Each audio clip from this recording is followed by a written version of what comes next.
حضرت موسیٰ علیہ نبینا علیہ السلام ہی کا دور تھا.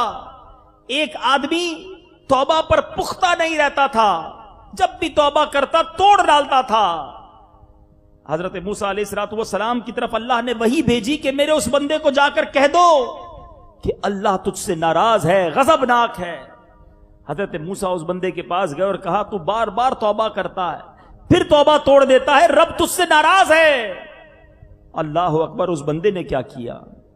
اللہ کو ندامت پسند ہے نا، وہ غمگین ہوا، صحرا میں چلا گیا، اللہ کی بارگاہ میں عرض کرتا ہے اے میرے خدا، کیا تیری رحمت ختم ہو گئی؟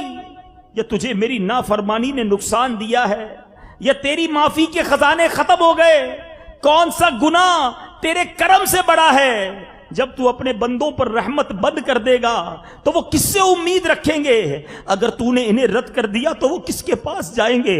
اگر تیری رحمت ختم ہو گئی اور مجھے عذاب دینا لازم ہو گیا ہے تو اے اللہ اپنے تمام بندوں کا عذاب مجھی پر کر دے، میں اپنی جان ان کے بدلے میں پیش کرتا ہوں. ان کی ساری عاجزی اور گریہ وزاری کرنے لگا. اللہ تعالیٰ نے حضرت موسیٰ کی طرف وحی بھیجی کہ جاؤ اس سے جا کر کہہ دو اگر تیرے گناہ زمین بھر کے برابر ہوں تب بھی میں تجھے بخش دوں گا کیونکہ تو نے میرے کرم کو جان لیا ہے.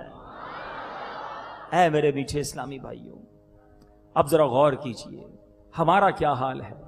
یہ بے خوفی کی، بے باکی کی زندگی اچھی نہیں ہے.